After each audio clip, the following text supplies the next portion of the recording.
बिस्मिल्लाहिर्रहमानिर्रहीम अस्सलाम वालेकुम नाज़रीन, यू वाचिंग एनालिसिस रूम। आहियां लैला निसार। नाज़रीन, that is Sindh local government conference थी आहे। तव्हांखे ॿुधाईंदा हलूं जंहिंखे सूबाई वज़ीर नासिर शाह साहब उन्हनि ख़िताब बि कयो पिए। काफ़ी इंपॉर्टेंट ॻाल्हियूं साम्हूं आयूं आहिनि। सो उनजो चवणु आहे हिकु त MQM जो जेके नफ़रत भरियल बयान सर्कुलेट कनि पिया उन्हनि बाबति, ऐं उन्हनि चयो त MQM जो नवनि सूबनि जो जेको राग आहे हू हिन वक़्त ताईं ॻाइनि था ऐं हू ख़ाली हिकिड़ो शो आहे। इहो चवणु आहे सूबाई वज़ीर नासिर शाह साहब जो। तो सॼे मुल्क जी भेट में सिंध जो मकानी निज़ाम बहितर आहे, इहो चवणु आहे नासिर शाह साहब जो। न सिर्फ़ु एतिरो पर हू हुननि जेको आहे MQM खे बि इहो वाज़े पैगाम ॾिनो त जेकॾहिं उन्हनि खे ही मकानी निज़ाम पसंदि न आहे त छा पंजाब वारो सिस्टम हिते खणी अचिजे। ऐं ॿिए पासे इन ई मौज़ू बाबति असीं सवाल कुझु इहो रखंदासीं त MQM जहिड़े रीत नवनि सूबनि जी बार बार ॻाल्हि करे पई, छा मक़सदु आहे हुननि जो? छा हू अवाम में नफ़रत पखेड़णु चाहिनि था? छा नवां सूबा मसइलनि जो हल आहे? हू छो ईअं आख़िर सम्झनि था? इन ते असां अॻिते हली करे पंहिंजे एनालिस्ट जी राय शामिल कंदासीं। ऐं ॿिए पासे जीअं तव्हांखे ख़बर आहे त अॼु नंढी चूंड हुई ऐं उन खे वठी करे नून लीग जी वाज़े कामयाबी नज़र अचे पई। सो पंजाब असेंबली जी 7 मां 6 सीट्स ते कामयाबी मिली आहे नून लीग खे, ऐं क़ौमी असेंबली जी तमामु 6 ऐं पंजाब असेंबली जी 6 सीट्स ते नून लीग जेको आहे कामयाब थी वई आहे। पर इन बाबति पाकिस्तान तहरीक इंसाफ़ जी जेकॾहिं ॻाल्हि कयूं त तमामु सख़्तु रिएक्शन उन्हनि पारां अचे थो। उन ते अॻिते हली करे इमदाद साहब खां असीं प्रॉपर अपडेट्स वठंदासीं। टे पासे नाज़रीन थियो आहे वॾे वज़ीर सैयद मुराद अली शाह साहब जी सदारत हेठि हिकु अहम इजलास कराची जे रोडनि रस्तनि ते खे वठी करे जेके तरक़ियाती कम हलनि पिया त उन्हनि में तेज़ी या तेज़ी खे जेको आहे कयो वञे, तेज़ कया वञनि उहे तमामु जेके कम हिन वक़्तु हली रहिया आहिनि।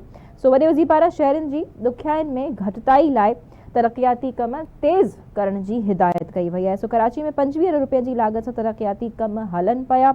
ऐं ॿिए पासे जेको तेज़ मींहुं पियो, बरसातूं पयूं, उनखां पोइ कराची जे रोड जो जेको इंफ्रास्ट्रक्चर ख़राबु थियो आहे ऐं उन बाबति बि उन्हनि कम खे जारी रखण जी हिदायत ॾिनी आहे। सो मेगा प्रोजेक्ट्स ते कमु जारी हुअण सबबि ट्रैफ़िक जा मसइला बि पैदा थियनि था ऐं तमामु अहम हिदायतूं ट्रैफ़िक जे मसइलनि खे वठी करे प्लस में जेको मोस्ट इम्पॉर्टेंट अॼु के हिन इजलास मां ॻाल्हि साम्हूं आई आहे that is regarding the development projects. जेके बि तरक़ियाती प्रोजेक्ट्स हलनि पिया, कम हलनि पिया, उन्हनि जे नतीजे में शहरनि खे बि ॾुखियाई अचे पई ऐं उन बाबति हुननि हिदायत इहा जारी कई आहे विच इज़ क्वाइट इम्पॉर्टेंट। ऐं ॿिए पासे नाज़रीन हिकिड़ी अहम रिपोर्ट आई आहे Human rights commission of Pakistan जी रिगार्डिंग 27th ऑफ अमेंडमेंट। हुननि जो चवणु आहे त जेकी 27वीं तरमीम आहे हू अदालत जी आज़ादी खे कमज़ोर करे थी ऐं हुकूमती इख्तियार वधाए थी।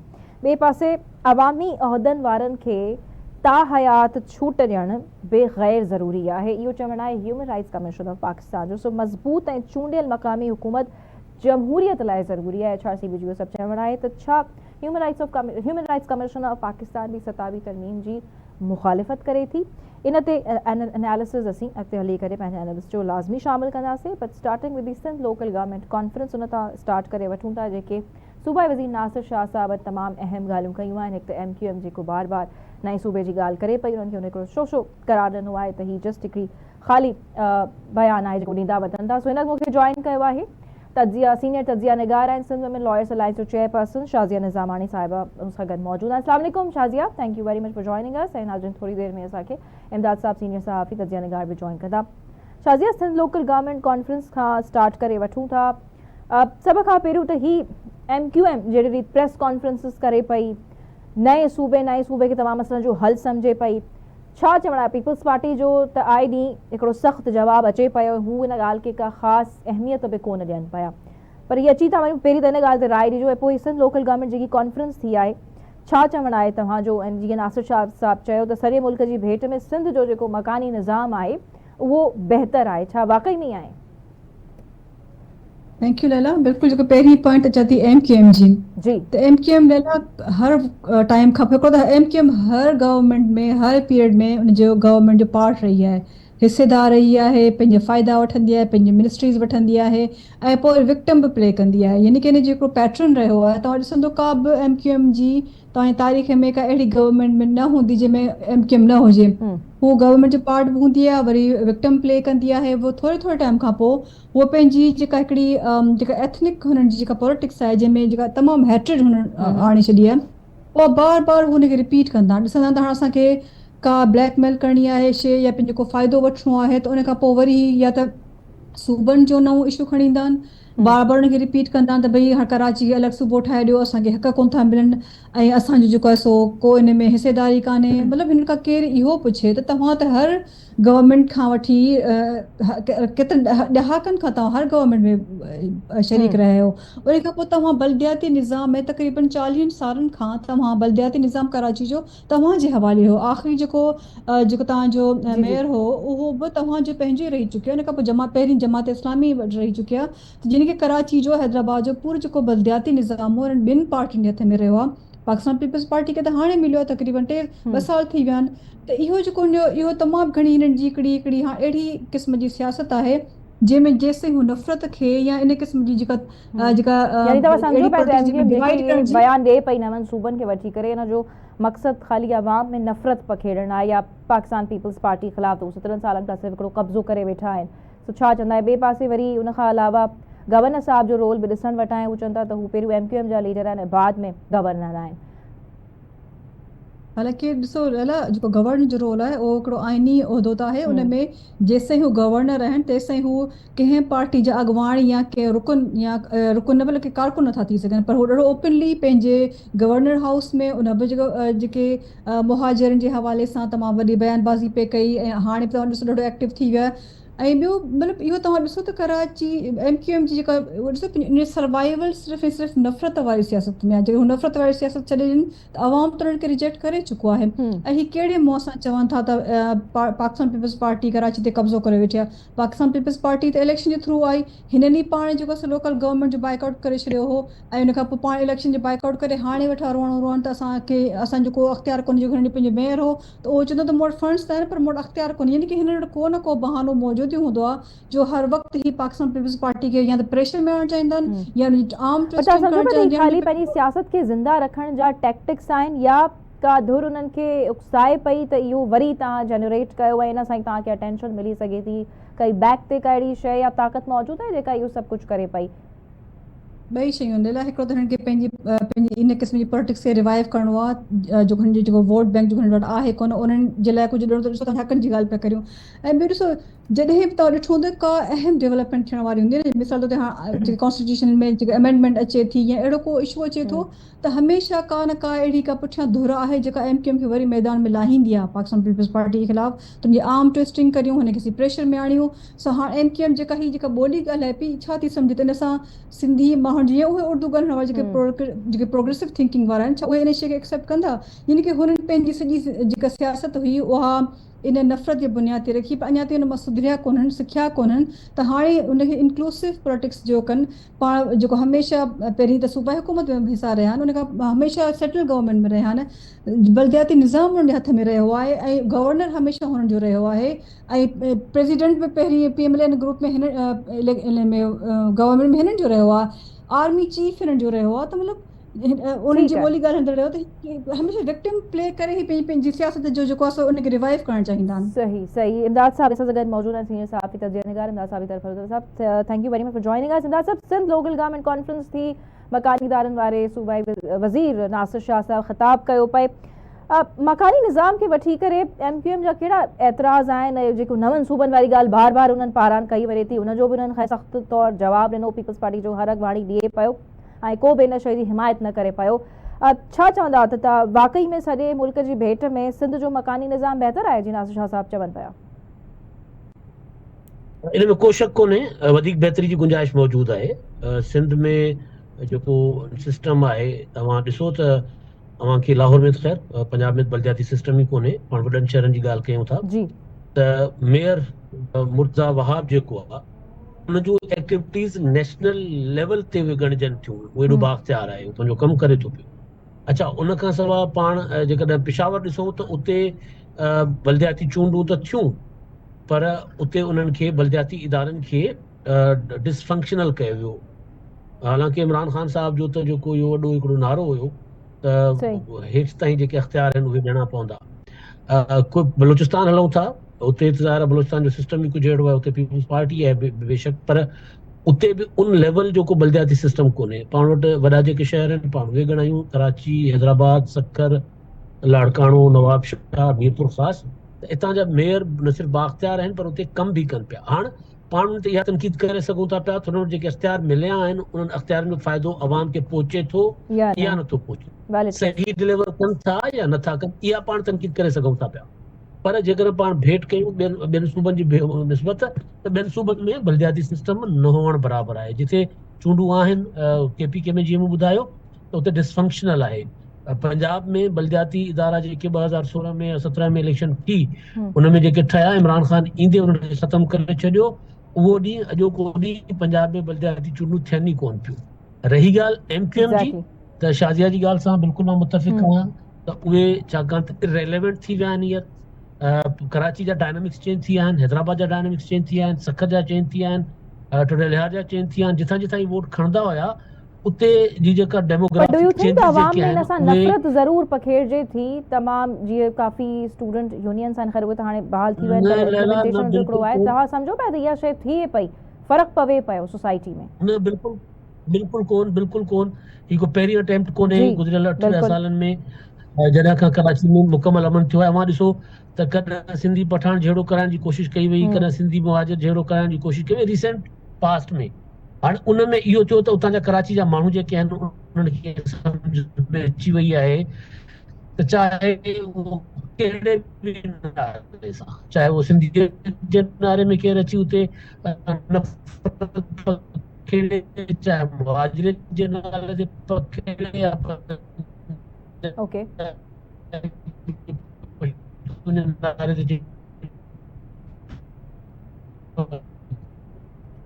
ठीकु आहे, शाज़िया जी तरफ़ हलंदासीं त प्रोग्राम में अॻिते बि वधूं था। इमदाद साहब जी आवाज़ जेसि ताईं फिक्स थिए। जी शाज़िया, बाई इलेक्शन ते अचूं था। नून लीग जी नंढी चूंड में जेके गैर सरकारी गैरतमी नतीजा हिन वक़्तु ताईं आहिनि त उनजी वाज़े सोभ असांखे नज़र आई आहे। PTI जो सख़्तु रिएक्शन अचे पियो, छा चवंदा? छो त ही 6 क़ौमी ऐं 7 सूबाई सीट्स जी उहो ज़ाहिर आहे बाई इलेक्शन हुयो ऐं हू सोभारी थी आहे। नून लीग असांखे नज़र बि अचे पई। छा चवंदा तव्हां? PTI वरी इल्ज़ाम बि हणे पई इलेक्शन जा जेके रिज़ल्ट्स आहिनि उहे बदलाइण जी कोशिशि कई वई आहे। What is your take Shazia? न, हाणे जेका सूरत हाल असांजे साम्हूं आई आहे, जेका असांखे पहिरीं हिकिड़ो असां फोर्सी कई पे सिचुएशन, त उन में इहो हो त ॾिसो जॾहिं बि का अमेंडमेंट आई पे आइन में त पाकिस्तान पीपल्स पार्टी जी ज़रूरत पई पे PMLN खे। ऐं जॾहिं 27वीं अमेंडमेंट आई हुई त उन वक़्तु पाकिस्तान पीपल्स पार्टी स्पेशली चेयरमैन बिलावल भुट्टो ज़रदारी एॾो कैटेगोरिकली चयो त असां 18th अमेंडमेंट ते ऐं NFC ते असां बिल्कुलु को कंप्रोमाइज़ न कंदासीं। त मुंहिंजे ख़्याल में ही शुरू खां वठी जेको पाकिस्तान पीपल्स पार्टी जेको स्ट्रॉन्ग मौक़िफ़ रहियो आहे सूबनि जी ख़ुदि मुख़्तियारी जे हवाले सां, त पाकिस्तान पीपल्स पार्टी जी ज़रूरत पई पे अमेंडमेंट जे लाइ।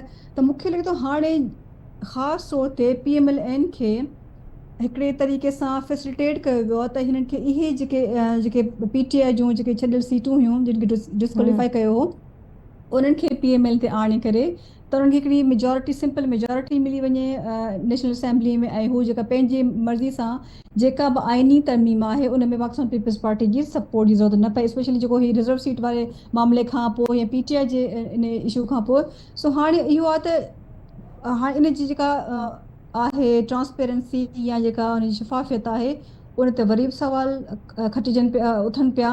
त मुंहिंजे ख़्याल में इन जी इहो आहे मतिलबु PML उहा बि सीट खटी आहे जेका मतिलबु चयो पियो वियो त PTI जी जे हवाले सां उन जो उते आहे स्ट्रॉन्ग होल्ड आहे। सो हा इन जे हवाले सां ॾिठो इहो पियो वञे त हिकिड़ी तरीक़े शयुनि खे प्ले कयो पियो वञे PMLN जी सपोर्ट में, त जीअं हुनखे वधीक असांजी नेशनल असेंबली में हुननि खे वधीक हिकिड़ी सिंपल मेजॉरिटी अचे त हुनखे शायदि कंहिंजी स्पेशली पाकिस्तान पीपल्स पार्टी जी ज़रूरत न पए ऐं हू हुन में अमेंडमेंट कंदी रहे। सो असांखे लॻे थो त इहा हिकिड़ी, मूंखे लॻे थो त हिकिड़ी पूरी हिकिड़ी प्लानिंग सां हिकिड़ो ऑर्गेनाइज़्ड वे में PMLN खे फैसिलिटेट कयो वियो आहे। ठीकु आहे, ख़ैर इमदाद साहब जो साथ असां सही ख़ैर एसी ताईं हुयो ऐं बहरहाल हिते हिकु शॉर्ट कमर्शियल ब्रेक ऐं ब्रेक खां वापसि अची करे गुफ़्तगू खे हितां ई जारी रखूं था।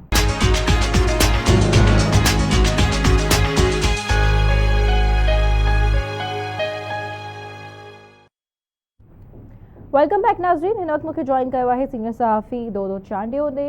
दोदो चांडियो मूंखे जॉइन कयो आहे, अचो त उन्हनि जी तरफ़ हलूं था। अस्सलाम वालेकुम दोदो साहब, thank you very much for joining us. Dodo साहब, छा सम्झो पिया सिंध लोकल गवर्नमेंट कॉन्फ्रेंस थी आहे, तव्हांजो रते क्विकली असीं टेक शामिल करे वठूं था। थोड़ी देरि अॻु में असां पंहिंजे एनालिस्ट सां हिन बाबति गुफ़्तगू कई आहे। छा चवणु आहे त सम्झो पिया जेको नासिर शाह साहब स्टेटमेंट ॾिनो आहे त समूरे मुल्क खां सिंध जो जेको मकानी निज़ाम आहे उहो बहितर आहे। इनखे MQM वारे कॉन्टेक्स्ट में कीअं ॾिसजे? जी आउं सम्झां थो त गुज़िरियल 25-30 सालनि खां जेके पाकिस्तान में सभ खां वधीक टॉप 10 इशू डिस्कस ईंदा रहिया आहिनि, उन्हनि में लोकल गवर्नमेंट हिकिड़ो आहे ऐं उहो बि वरी सिंध जो। ऐं मज़े जी ॻाल्हि त सिंध ई आहे जंहिंमें लोकल गवर्नमेंट जो निज़ाम आहे ऐं इलेक्शनूं थियनि थियूं ऐं उन्हनि जा फंड रिलीज़ थियनि था ऐं उन्हनि उहे सिंध जे अंदरि कमु कनि थियूं। इहो डिस्कस लाहौर में नथो थिए, उहो पिशावर लाइ नथो थिए, कोयटा लाइ नथो थिए, या KPK बलूचिस्तान या ॿिन्ही पंजाब जे अंदरि नथो थिए। सिंध जे अंदरि सभ खां वधीक जेको आहे इहो डिस्कस थींदो रहियो आहे ऐं सिंध में सभ खां वधीक जेके लोकल गवर्नमेंट आइन में लोकल गवर्नमेंट जे एक्ट में जेके तरमीमूं थींदियूं रहियूं आहिनि उहे बि सिंध असेंबली कयूं आहिनि, ॿिए कंहिं सूबे जी असेंबली कोन कयूं आहिनि। उनजा कुझु सबब आहिनि। सबब इहो आहे त कुझु माण्हू पंहिंजी जेका सियासी पॉलिटिकली जेका सम्झनि था त उन्हनि जो फोकस जेको आहे उहो रुॻो कराची ऐं लोकल गवर्नमेंट निज़ाम हुजे। MQM जी ॻाल्हि कंहिं हद ताईं उन करे बि सम्झी सघिजे थी त उन्हनि खे पाकिस्तान में ॿिए हंधा किताब नथा मिलनि ऐं उहे सिंध में एतिरियूं सीटूं नथा खणी सघनि जो सूबाई हुकूमत ठाहे सघनि। तंहिं करे हुननि जी कोशिशि इहा हूंदी आहे त जेको लोकल गवर्नमेंट निज़ाम आहे उन में हुननि जो हिसो हुजे या उहो हुननि जी मर्ज़ी मुताबिक़ हुजे। जमात इस्लामी जेका पंहिंजो पाण खे हूअं त मज़हबी तौरु या सियासी तौरु सॼे पाकिस्तान जी जमात सम्झे थी, पर उहा बि लोकल गवर्नमेंट निज़ाम ते सिर्फ़ु कराची ते फोकस कंदी आई आहे। नअमतुल्ला खान खां वठी जॾहिं परवेज़ मुशर्रफ दौर में नाज़मी निज़ाम लागू थियो हुयो, उन खां वठी उन खां पोइ जेके इलेक्शनूं थियूं, हाणे इलेक्शन थियूं, उनजे अमीर जेको जमात इस्लामी जो आहे उनजी तव्हां गुफ़्तगू प्रेस कॉन्फ्रेंसूं ॾिसा हूंदा त कराची ते जॾहिं उहो ॻाल्हाए थो त बिल्कुलु ईअं ॼण त को टाउन नाज़िम थी ॻाल्हाए थो, मुल्की सतह जो लीडर थी जेको आहे उहो नथो ॻाल्हाए। ऐं हुननि जो सॼो जेको फोकस आहे, छाकाणि त ॿिए हंधा हू खटे कोन था सघनि, ख़ासि तौरु जमात इस्लामी, उन करे उन्हनि जो फोकस आहे त उन्हनि जे करे हू सम्झनि था त कराची जेका आहे उन में ई हुननि खे अगरि लोकल गवर्नमेंट में कोई हिसो मिली सघे थो थी सघे।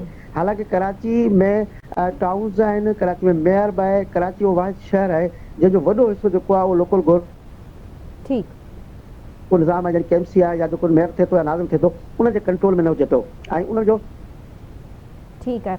थोरो बाय इलेक्शंस ते बि तवजो ॾेई वठिजो, बिल्कुलु सही था चओ तव्हां। बाय इलेक्शंस ते बि थोरो ॻाल्हाए वठूं था। दोदो साहब, छा सम्झो पिया त हिन भेरे जहिड़ी रीति नून लीग ही 6 क़ौमी ऐं 7 सूबाई सीट्स ते सोभारी थी आहे, जेका गैर सरकारी गैर हतमी नतीजा हिन वक़्त ताईं साम्हूं आया आहिनि, छा सम्झो पिया, छा उन्हनि खे फैसिलिटेट कयो वियो आहे छा? जेके नंढी चूंड थींदी आहे, जेका बाय इलेक्शन थिए थी, उन में पाकिस्तान में असां ॾिठो आहे त अपोज़िशन माण्हू खटे अचे, इहो असां कोन नज़र कोन आयो। विन कॾहिं को क़िस्मत सां को अहिड़ो केस साम्हूं ईंदो आहे जिते बिल्कुलु हिकिड़ो गैर मामूली नतीजा अची वेंदा आहिनि, पर मजबूरी तौरु छाकाणि त जेका वक़्त जी हुकूमतूं आहिनि उन वटि इंतिज़ामी अख़्तियार हुजनि था, उन्हनि वटि हुकूमत हुजे थी, उन्हनि वटि DRO RO जेके आहिनि उन्हनि जा अख़्तियार हुजनि था, डिप्टी कमिश्नर उनजे कंट्रोल में हुजनि था, कमिश्नर हुजनि था, SSP उनजे कंट्रोल में हुजनि था। तंहिं करे नंढी चूंड में अगरि कंहिं पार्टी खे अगरि हुकुमरान जमायत आहे ऐं हुकूमत में वेठी आहे त उनखे जेकॾहिं सोबत थिए थी त उहा मतिलबु मुंहिंजे ख़्याल में का हैरत जहिड़ी शइ न हुजे। PTL सम्झो पिया त पंहिंजो मक़ाम हाणे पंजाब में विञाए वेठा आहिनि, को स्पेस न रहियो आहे, छो त हिन वक़्तु हू इल्ज़ाम ई हणी रहिया आहिनि त जेके नतीजा आहिनि उहे बदिलाया विया आहिनि। छा चवंदा उन्हनि जो हाणे स्पेस कोन्हे को पंजाब में? हिन कंडीशन में त किथे नज़र नथो अचे। पॉलिटिकली तौरु जंहिं फेज़ में हू आहिनि, जंहिं मरहले में हू गुज़रनि पिया, उन में हींअर उन्हनि खे उहो स्पेस मिले उते या ॿिए के सूबे जे अंदरि, पंजाब में ख़ासि तौरु छाकाणि मर्कज़ में नवाज़ लीग जी हुकूमत आहे, सूबे में मुस्लिम लीग नवाज़ जी हुकूमत आहे ऐं उहे हिकिड़े पावरफुल हिकिड़े हुन में आहिनि फेज़ में, त उते को PTI अची पाण जेका इलेक्शन खटे सघे या को गैर मामूली नतीजा ॾेई सघे। नंढा वॾा एहतजाज ॿियो टियों जेको इन क़िस्म जो आहे उहो हर पॉलिटिकल पार्टियूं कंदियूं आहिनि, उनखे राइट हूंदो आहे, तंहिं करे उहो एक्टिविटीज़ ताईं त ठीकु आहे, पर का एॾी सुठी पोज़ीशन में हाणे इलेक्शन खटे सघनि हिन कंडीशन में जंहिंमें जंहिं फेज़ में PTI आहे उन में मूंखे नथो लॻे त उहा का इलेक्शन खटे सघनि। लेकिन उतां नवाज़ लीग खे खटिणो हो जेको मूंखे नज़र आयो पिए ऐं असां जेका अॻु में बि असां इहा तफ़सीलात कया पिए त छाकाणि त रिज़ल्ट जेका नतीजा ईंदा ख़ासि तौरु हिन हवाले सां नंढी चूंड जे हवाले सां उहा मुस्लिम नवाज़ जे हक़ में ईंदा, PTI जे हक़ में किथां तव्हां सां गॾु ई रहिजो। शाज़िया निज़ामाणी बि असां सां गॾु मौजूदु आहे। दोदो साहब, शाज़िया, अॼु वॾे वज़ीर सैयद मुराद अली शाह साहब जी सदारत हेठि हिकु अहम इजलास थियो आहे, जेके रोडनि रस्तनि जी नई सिर अॾावत थिए थी उन बाबति हिकिड़ो इम्पोर्टेंट इजलास थियो आहे। जेके शहरनि खे ॾुखियायूं पेश अचनि थियूं उन में घटिताई लाइ तरक़ियाती कम खे तेज़ करण जी हिदायत कई। हिन तव्हां सम्झो पिया त इहो कराची शहर में वॾो मसइलो हली रहियो आहे, तरक़ियाती प्रोजेक्ट जेके बि अचनि था उन्हनि सबबु शहरी तमामु घणो परेशान लॻा पिया आहिनि, हू पुछी थकिजी पिया आहिनि, सवाल करे त आख़िर ही तमामु प्रोजेक्ट्स कॾहिं कंप्लीट थींदा? छा चवणु आहे तव्हांजो? न ॾिसो असां वटि कराची में बिल्कुलु पंहिंजे गॾु तमामु वॾा मसइला आहिनि। कराची खे असां बाक़ी जेके ॿियनि सूबनि जे वॾनि शहरनि सां इवन लाहौर सां नथा भेटे सघूं, इस्लामाबाद सां नथा भेटे सघूं, छाकाणि त कराची मेगा सिटी आहे। कराची मेट्रोपोलिस आहे जंहिंजी तमामु वॾी ह्यूज जेको उनजो आहे इंफ्रास्ट्रक्चर आहे, आबादी आहे। ऐं तव्हां ॾिठो त हाणे जेकी ग्लोबल रिपोर्ट आई आहे उन में त मतिलबु 2030 ताईं आख़िर मतिलबु आफ्टर 5 years ॾहों दुनिया जो वॾे में वॾो शहर कराची हूंदो। त इन मां तव्हां ॾिसो त जेको वॉल्यूम आहे हिन शहर जो, जेको तरक़ी जो तमामु घणो आहे। ऐं असांखे मतिलबु ठीकु आहे जेसिन गवर्नमेंट इन खे शइ खे तमामु सीरियसली वठे पई, रोड रस्तनि जी रिपेयर बि हले पई, कंस्ट्रक्शन जो कमु हले पियो, ऐं काफ़ी जॻहियुनि ते असां पाण ॾिठो आहे त काफ़ी बहितरी अचे पई। पर ॾिसो हाणे ज़रा हिकिड़ो जेको डेवलपमेंट जो कमु आहे न इंफ्रास्ट्रक्चर, उहो एॾो ॾुखियो कमु हूंदो आहे जेसिताईं उहा ठही चुकी अचे तेसिताईं ज़रा उहा उहा जेका खोटाई थींदी आहे, माण्हुनि खे मसइला थींदा आहिनि, डाइवर्जन थींदा आहिनि, उन्हनि रोडनि तां निकिरणो पवंदो जिथे कमु हले पियो। सो इहे सभु शयूं हूंदियूं आहिनि। छाकाणि त असां वटि हिकिड़ी जेका लेवल ऑफ इंटॉलरेंस आहे कराची जे हवाले सां, जेको मीडिया बि हुनखे तमामु वॾे हाइप क्रिएट कंदी आहे त बसि कराची जा रोड, कराची जा रस्ता फलाणा, उन खां तव्हां इहो बि त सेंसिटाइज़ करियो त बाबा जेको असांखे पूरो मुल्क मां असांजो ही शहर माण्हुनि खे केटर करे थो, जेको हिकिड़ो तमामु इन्फ्लक्स अचे थो हर वक़्तु हिन शहर में, उनखे तव्हां ॾिसो जेतिरी आबादी आहे असांजी रिसोर्सिस जे मुक़ाबले में छा आहिनि। जेका फेडरल गवर्नमेंट आहे उन कॾहिं बि कराची खे न सीरियस वरितो आहे, न उनखे कॾहिं सिंध गवर्नमेंट खे उन हेल्प आउट कोन कयो आहे उनखे इन डेवलपमेंट जे कमनि में। सो इहे सभु जेके आहिनि सिर्फ़ु ऐं सिर्फ़ु सिंध हुकूमत ई उनखे चैलेंज करे खणी उनखे कमु करे पई, त उनखे एप्रिशिएट बि करणु खपे। इहो बि थोरो सब्र खां कमु करणु खपे। त इन जेके डेवलपमेंट जे प्रोजेक्ट में तमामु घणो टाइम लॻंदो आहे, ये तमामु घणा पेशेंस लॻंदा आहिनि। वॾो वज़ीर बि चवे पियो त फंड जो त कोई इशू कोन्हे को, शहरनि खे जेके बुनियादी सहूलियतूं आहिनि उन्हनि सां फैसिलिटेट कयो वञे। वधीक दोदो भाई जी तरफ़ हलूं था, दोदो साहब जी तरफ़, त हू छा चवनि पिया, छा चवंदा दोदो साहब इन इजलास बाबति? तव्हां वटि वधीक डिटेल्स हूंदा। वॾो वज़ीर चयो पियो त फंड जी का असां वटि घटिताई कोन आहे, बेसिक जेके शयूं आहिनि उहे शहरनि खे प्रोवाइड कयूं वञनि, स्ट्रीट लाइट्स लॻायूं वञनि, पर सभ खां ज़रूरी इहे जेके हलंदड़ तरक़ियाती मनसूबा आहिनि वक़्त सिर मुकमल थींदा या न? सुठो खेॾियो आहे इजलास जी जॾहिं न्यूज़ आई, मिसल कराची में शारा फैसल ठहे थो या चंद्रीगढ़ रोड कमु थिए थो, लियारी या एक्सप्रेस वे या शहीद भुट्टो जेको रोड ठहियो आहे मलीर जो, या का अस्पताल ठहे, NICVD ठहे या यूनिवर्सिटी ठहे, उहा हुजे थी सॼे शहर जी। ठीकु आहे, उहो सॼे शहर जो को टाउन लेवल उन कम खे काउंट नथो करे सघे, उहो सॼे सिटी जे लाइ हुजे थो। पर हीअ जेका तनक़ीद थींदी रही सिंध गवर्नमेंट ते त बाबा कराची में कमु नथा थियनि, घुराई नथो थिए, भले वधीक अॼोके इजलास जे अंदरि तव्हां हुन न्यूज़ में चवंदो, हुन चयो त असां घटियूं पकियूं हाणे कंदासीं। माना वॾे जेके जन ते हुन ॿुधायो त जेका हुन ते तनक़ीद थिए थी उहा छाकाणि त मेगा जेके प्रोजेक्ट आहिनि उन खां हटी करे घटि न गलनि जी थिए थी। अच्छा, हिकिड़ी ॻाल्हि आहे उन जिते अॼु हुन चयो त असां पका कयूं था। ॿियो जेको अॼु ज़बरदस्त कमु जेको अॼोके इजलास जे अंदरि थियो हूंदो, तव्हां ॾिठो त इन खां पोइ मेयर ऐं हितां जे कुझु वफ़ाक़ी वज़ीर ऐं कुझु हितां जमात इस्लामी अॻवान ॿियनि गॾिजी प्रेस कॉन्फ्रेंस कई। बुनियादी तौरु कराची जो इशू इहो आहे, कराची 3 फेज़िस में आहे। हिकिड़ी उहा जेका क़दीम कराची आहे, ॿी कराची उहा जेका प्लानिंग सां ठहियल हुई, जेके हाउसिंग स्कीमूं आहिनि उते रोड बि आहिनि या रस्ता वेतिरियूं घटियूं आहिनि या कीअं आहिनि। टी कराची हिन पाकिस्तान जो दुनिया जे वॾनि कचिन आबादियुनि जो शहर आहे। हीअ छाकाणि रोज़गार परवर शहर आहे, सॼी दुनिया सॼे मुल्क मां माण्हू हिते अचनि था, ऐं माण्हू आया उन्हनि अची पंहिंजूं कचूं आबादियूं, मचर कॉलोनी बि ठही हुई, बिहार कॉलोनी बि ठही, तव्हां वञी ॾिसंदो कराची में औरंगी इहो कटी पहाड़ी, तव्हां ॾिसंदो अफ़गान बस्ती बि ठही। वक़्तु हुकूमतुनि जेके हुयूं उन्हनि उन्हनि खे सपोर्ट कयो, पंहिंजो आबादियुनि खे उतां आबाद कयो। उनजो आबाद कयो त उते उहे न घटियूं पकियूं हुयूं, न उते पाणी जा कनेक्शन सही हुआ, न गैस जा हुआ, न कीअं हुआ। हाणे जॾहिं कराची में नवां कम शुरू थिया आहिनि, यानी K4 मनसूबो आयो आहे, K4 मनसूबे जो पाणी तव्हांखे कराची लियारी ताईं पहुचाइणो आहे। हाणे लियारी ते जॾहिं उहो पाणी पहुचंदो त यकीन पाणी जूं जेके पुराणियूं लाइनूं आहिनि उहे टुटंदियूं, उन जॻह ते नयूं लॻंदियूं, जो नयूं लॻंदियूं त रोडनि जी जेका खोटाई थींदी। हाणे खोटाई तव्हां ॾिसो यूनिवर्सिटी रोड आहे, उनजी खोटाई हुई या ॿिनि जॻहनि ते हिन बंदि कयो। टियों ट्रांसपोर्ट जो हिन निज़ाम ख़तमु थियो, तबाह थियो, सर्कुलर रेलवे ख़तमु थी। हाणे जॾहिं ग्रीन ब्लू लाइन ॿियूं जेके प्रोजेक्ट आया आहिनि, हाणे उहे यकीननि की त मथां आसमान तां कोन घुमंदा, उहे गाॾियूं त रोड ते हलंदियूं। हाणे उन्हनि लाइ जॾहिं रोड ठहनि था त उते गैस जो कनेक्शन जो बि कनेक्ट थो थिए, उन में पाणी जो जेका कनेक्शन आहे उनखे बि कटणो थो पवे, उन करे रस्ता ट्रैफिक जो जेको आहे उहो निज़ाम थिए थो। कुझु अर्सो पहिरीं शर्जीला मेमन जी हिकिड़ी प्रेस कॉन्फ्रेंस हुई त जेके सभेदार आहिनि उहे जेकॾहिं वक़्तु सिर एनओसियूं ॾियनि, मतिलबु गैस जी लाइन कटण लाइ गैस सुई गैस दादन गैस कंपनी खां तव्हां इजाज़त ज़रूरु वठणी आहे। ईअं ई तव्हांखे अगरि के इलेक्ट्रिक जेको एरिया आहे त उन्हनि खां तव्हांखे इजाज़त वठणी आहे। ईअं तव्हांखे पाणी लाइन आहे, वाटर बोर्ड सां तव्हांखे कनेक्ट करिणो आहे। पर इन सिधी सही तनक़ीद सिंध हुकूमत थिए पई त उन्हनि मनसूबनि खे सीरियस न वठनि था ऐं बिला वजह डिले कंदा रहंदा। पर ज़ाहिर आहे इहे जेके टेक्निकल शयूं बैकग्राउंड ते मौजूदु आहिनि इहो तव्हां सम्झो था आवाम इन्हनि खे शायदि बिल्कुलु। सम्झे कोन पई छो त सिधी सही मतिलबु हू त कोन ॾिसंदा NOC कोन ॾिनो आहे न मिलियो आहे सिंध हुकूमत खे हू त इन्हनि ॻाल्हियुनि खे न ॾिसंदा न सिधी सही हिन वक़्तु तनक़ीद त सिंध हुकूमत थिए पई बिल्कुलु ॾिसो तनक़ीद हुकूमत थिए थी कम डिलेप थियनि था ठेकेदार डिलेप कंदा इहो कोन थो चए गवर्नमेंट जी हुन में कोताही कोन थी थिए पर छाकाणि त इलाही इदारा इन्वॉल्व हुजनि था मतिलबु कैंटोनमेंट बोर्ड आहिनि कराची में हाणे तव्हां ॾिसो त 37% अगरि लोकल गवर्नमेंट वटि आहे त बाक़ी इदारा जेके आहिनि उनखे फेडरल गवर्नमेंट हैंडल करे थी हाणे उन्हनि जूं NOCयूं उन्हनि जा मसइला जेके आहिनि उहे सूबाई गवर्नमेंट खे जेको फेस करणु पवंदा वेंदे मुस्तफ़ा कमाल जॾहिं नाज़िम हुयो उनजी प्रेस कॉन्फ्रेंस मूं वटि उन चयो त बाबा हीउ सभु कम कराची में डेवलपमेंट जो कमु एॾो ॾुखियो आहे एतिरा इदारा इन्वॉल्व आहिनि जो उनखां इजाज़त अचे थी माण्हू परेशान थियनि था त हाणे उहो परेशानी थिए थी उते वरी जेके पॉलिटिकल मुखालिफ़ फोर्सिस आहिनि उहो उनजो फ़ाइदो वठंदा माण्हुनि खे चवनि साईं तव्हां बीठो आहियो मोटरसाइकिल पता पिया वरी चवे पार्टी ज़िम्मेवार आहे ईअं ई आहे बिल्कुलु तो उन करे थिए थो ठीकु आहे वॾी महिरबानी दोस्त साहब तव्हां सां गॾु मौजूदु हुया शाज़ी असां सां गॾु ई रहंदी हिते नाज़रीन शॉर्ट कमर्शियल ब्रेक ऐं ब्रेक खां वापसि अची करे human rights commission of Pakistan जी हिकिड़ी इंपॉर्टेंट रिपोर्ट बाबति ॻाल्हाईंदासीं जेका 27वीं तरमीम सां रिलेटेड आहे so see you right after short commercial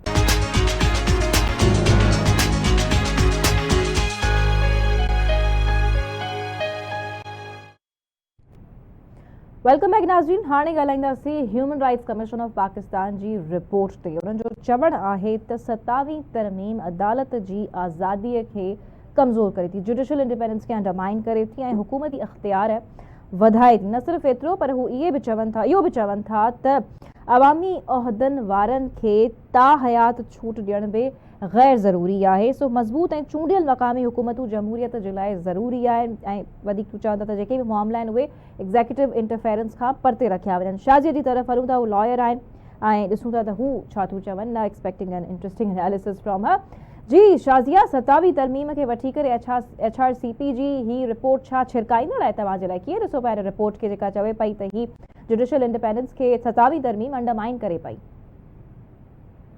जी लॻा में कुझु शयूं जेके आऊं पॉइंट टू पॉइंट डिस्कस करियां थी जेका HRCP जी रिपोर्ट में आई आहे त पहिरीं हुननि ॻाल्हि कई आहे जुडिशरी जी इंडिपेंडेंस जी अॻे उहो असांजो तमामु घणो अलाए केतिरनि डेकेड्स खां असांजी डिस्कशन हले पई त असां वटि जेका हिस्ट्री रही आहे जुडिशरी जी उहा इंडिपेंडेंट कोन्हे रही उहा या त एतिरी इंडिपेंडेंट रही आहे जो हमेशह जमहूरी मुल्क हुकूमतुनि खे घर भेड़ो कयो आहे ऐं हमेशह डिक्टेटर्स जे वैलिडेट कयो उन मार्शल लॉस खे त हाणे मूंखे थोरो सम्झण में ॾुखियो लॻे थो त जॾहिं असां वटि हिकिड़ो जेको पहिरियों 78 सालनि खां हिकु निज़ाम हलियो पियो जुडिशल सिस्टम हलियो पियो उन हमेशह न त अवाम खे को रिलीफ ॾेई सघियूं न ई वरी जेके असांजी कॉन्स्टिट्यूशनल मैटर्स हुआ उन्हनि खे एड्रेस करे सघियूं न ई वरी जेके बेसिक डेमोक्रेटिक जेके जुडिशल जेके रूल्स हूंदा न उन्हनि ते हुननि को फॉलो कयो सो मुंहिंजे ख़्याल में जेका हिननि जी उहा तनक़ीद थोरो मूंखे इहो लॻे थो त हुननि चौधनि में जे हुकूमती मदाख़लत वधंदी वेंदी त उन में जॾहिं ॾिसूं था त 27th अमेंडमेंट में जेका जजिस जी अपॉइंटमेंट ऐं जेका सिलेक्शन आहे उहा सिर्फ़ु ऐं सिर्फ़ु जेके असांजे सिविलियन इदारनि जे प्राइम मिनिस्टर या प्रेसिडेंट जे हथ में न आहे या पार्लियामेंट जे हथ में न आहे बाक़ाइदा जुडिशल कमीशन जे थ्रू थींदी जुडिशल कमीशन में केरु आहिनि जुडिशल कमीशन में तव्हांजे सुप्रीम कोर्ट जा तव्हांजे फेडरल कॉन्स्टिट्यूशनल कोर्ट जा जजिस हूंदा सीनियर मोस्ट जजिस हूंदा तव्हांजो जेके सेनेट मां मेंबर हूंदा तव्हांजे पार्लियामेंट मां मेंबर हूंदा तव्हांजी हिकिड़ी औरत रिप्रेज़ेंटेटिव हूंदी तव्हांजो नॉन मुस्लिम मेंबर हूंदो हुन में ऐं तव्हांजा वकील जेके हूंदा रिप्रेज़ेंटेटिव हूंदा त ॾिसो हिकिड़ो पूरो ग्रुप आहे माण्हुनि जो जेको जुडिशल कमीशन जो पार्ट आहे जेके हिन पूरे प्रोसेस जो पार्ट थींदा त मूंखे नथो लॻे त ॾिसो असां पहिरीं ॾिठो त चौधरी इफ़्तिख़ार वारे दौर में त सिर्फ़ु हुननि सॼी जुडिशल काउंसिल जो जेको अख़्तियार हो उन पंहिंजे पाण वटि रखी छॾियो पोइ असां ॾिठो त कहिड़े क़िस्म जी तबाही आहे जुडिशरी में त मूंखे लॻे थो इन क़िस्म जो जेको असांखे इन मौक़ो ॾियणु खपे जेको असीं फेडरल कॉन्स्टिट्यूशन कोर्ट चऊं पिया त उनखे मौक़ो मिलणु खपे उहो कमु करे ऐं सुप्रीम कोर्ट में जेके हेॾी पेंडेंसी आहे केसिस जी उहा असां घटिजणु शुरू थींदी उन में थोरा जेके बहितरी नज़र अचे थी त मुंहिंजे ख़्याल में इन हद ताईं HRCP जी इन कंसर्न खां थोरो डिसएग्री करियां थी बाक़ी जेके ॿिया हिन जी रिपोर्ट में आहिनि जेके शयूं एग्ज़ेक्यूटिव इंटरफेरेंस खे वठी करे उन ते बि छा एनालिसिस आहे तव्हांजो चवंदा त उन्हनि खे बि उन्हनि तमामु मामलनि खां परते रखणु घुरिजे कहिड़ी शइ ते सॉरी एग्ज़ेक्यूटिव इंटरफेरेंस जेका थिए पई 27वीं तरमीम में एग्ज़ेक्यूटिव इंटरफेरेंस उनखे था चवनि जेका जुडिशल कमीशन में जेके सेनेट जा मेंबर आहिनि या उहो ई इंटरफेरेंस मूंखे उनखां अलावा त मूंखे ॿी का इंटरफेरेंस नज़र न पई अचे छाकाणि त उन जो जुडिशल कमीशन जा उहे बि मेंबर आहिनि ॿ सेनेट जा माण्हू आहिनि ऐं नेशनल असेंबली जा मेंबर आहिनि त जेकर इहा इंटरफेरेंस आहे त मूंखे नथो लॻे त का इंटरफेरेंस आहे बाक़ी ॿियनि इलाही मुल्कनि में इन क़िस्म जी जुडिशियल जेके बॉडीज़ हूंदियूं आहिनि उन्हनि में जेके इलेक्टेड रिप्रेज़ेंटेटिव बि शामिल हूंदा आहिनि त मूंखे नथो लॻे त इहा का जुडिशियल इंटरफेरेंस ए सच का उन में अहिड़ी साबित थिए थी। बाक़ी इन में सभई अपोजिशन जा मेंबर्स बि आहिनि, वकील बि आहिनि, जुडिशरी जा माण्हू बि आहिनि, त पूरो हिकिड़ो ग्रुप आहे जो मुख़्तलिफ़ मां अचे थो। त मुंहिंजे ख़्याल में जुडिशियल इंटरफेरेंस जेको एग्ज़ेक्टिव उहो आई डोंट थिंक कि डायरेक्टली का शइ हुन में 27th अमेंडमेंट में लिखियल शहरी आहे। आज़ादी में भी घटिताई थी आहे, बदअमनी में वाध थी आहे, इन बाबति छा चवंदा तव्हां? आफ्टर 27th अमेंडमेंट न ही हिकिड़ी ओवरऑल जेके जो रिपोर्ट आई आहे HRCP जी उन में हुननि इहो बि ॼाणायो आहे। हाँ ओवरऑल बिल्कुल ओवरऑल ॾिसो लैला इहा असांखे बिल्कुल ख़बर आहे त स्पेशली उहे इलाइक़ा ॾिसो तव्हां बलूचिस्तान ऐं ख़ैबर पख्तूनख्वा खे ॾिसो त उते जेके KP में ट्राइबल एरियाज़ में तमामु वॾो मसइलो रहियो आहे जेको लॉ एंड ऑर्डर जी सिचुएशन तमामु घणी रही, छाकाणि त अफ़गानिस्तान में जे बॉर्डर हुअण जे करे जेका तालिबान जी इंटरफेरेंस रही आहे, उते जेके ऑपरेशन थिया आहिनि उन्हनि जे करे तमामु वॾी हिकिड़ो प्रॉब्लम आहे उन्हनि माण्हुनि जे लाइ। असीं बिल्कुलु इन शइ खे HRCP जी इहा शइ बिल्कुलु सही थी चवे त उते जे माण्हुनि जे लाइ तमामु घणा मसइला आहिनि। बलूचिस्तान में ॾिसो तव्हां काफ़ी टाइम त ॾिसंदो इंटरनेट खे जेको HRCP पंहिंजी रिपोर्ट में बि ॼाणायो त इंटरनेट खे बंदि कयो थो वञे, जंहिंजे करे माण्हुनि जी तालीम जा रोज़गार जा मौक़ा ख़तम थी था वञनि। ऐं ॿियो त बलूचिस्तान में इंटरनेट जो तमामु घणो इशू आहे, यू आर वेरी राइट, बिल्कुलु बिल्कुल ठीक बिल्कुल। त इहे शयूं जेको बेसिक जेके राइट्स आहिनि, मिसाल तौर ते जेकर तव्हां का ॻाल्हि करियो था जेका फ्रीडम ऑफ स्पीच आहे या फ्रीडम ऑफ एक्सप्रेशन आहे उन ते काफ़ी हिकिड़ी रिस्ट्रिक्शन लॻाई वई आहे। त उन जे करे इहे असीं बिल्कुलु शयूं उन्हनि खे एग्री करियूं था। ॿियो तव्हां ॾिसो बलूचिस्तान जेका हिननि पंहिंजी HRCP में हुननि पंजाब जे हवाले सां जेके एक्स्ट्रा जुडिशियल किलिंग थिए पई आहे तमामु ख़तरनाक सूरत हाल आहे। मूंखे अफ़सोस थिए थो त जी CM जेका आहे सा ॾाढो प्राउडली चए थी त असां क्राइम ते कंट्रोल कयो आहे। ॾिसो क्राइम ते कंट्रोल तव्हां टेम्पररी करियो पिया, तव्हां जुडिशियल निज़ाम खे बहितर बनायो, तव्हां पुलिस जी इन्वेस्टिगेशन खे बहितर बनायो, तव्हां एक्स्ट्रा जुडिशियल किलिंग करे माण्हुनि खे जो अक्यूज़ आहिनि उन्हनि खे तव्हां मारे था छॾियो, उन सां तव्हांजो निज़ाम बहितर कोन थींदो। ख़ौफ़ कुझु वक़्त जे लाइ ईंदो माण्हुनि में जेके क्रिमिनल्स आहिनि, बाक़ी तव्हां इनखे फौरी तौर ते तव्हांजे ओवरऑल सोसाइटी में बहितरी कोन ईंदी जेसिताईं कि तव्हां पंहिंजे जुडिशियल निज़ाम खे बहितर करियो ऐं जेका तव्हांजी इन्वेस्टिगेशन आहे पुलिस जी उनखे बहितर करियो। इहे शयूं अहिड़ियूं आहिनि जंहिंमें असीं मञूं था त बिल्कुलु लॉ एंड ऑर्डर जी सिचुएशन ऐं जेके बेसिक फंडामेंटल राइट्स आहिनि माण्हुनि जा उहे काफ़ी हद ताईं उन्हनि ते प्रॉब्लम अचे पियो। सही ॻाल्हि आहे। Thank you very much Shazia, तव्हां सां समूरे प्रोग्राम में गॾु मौजूदु हुया। नाज़रीन अॼोके प्रोग्राम में एतिरो ई, वधीक मुलाक़ात थींदी सुभाणे। पंहिंजो फीडबैक ॾियणु हरगिज़ न विसारींदा। अल्लाह हाफ़िज़।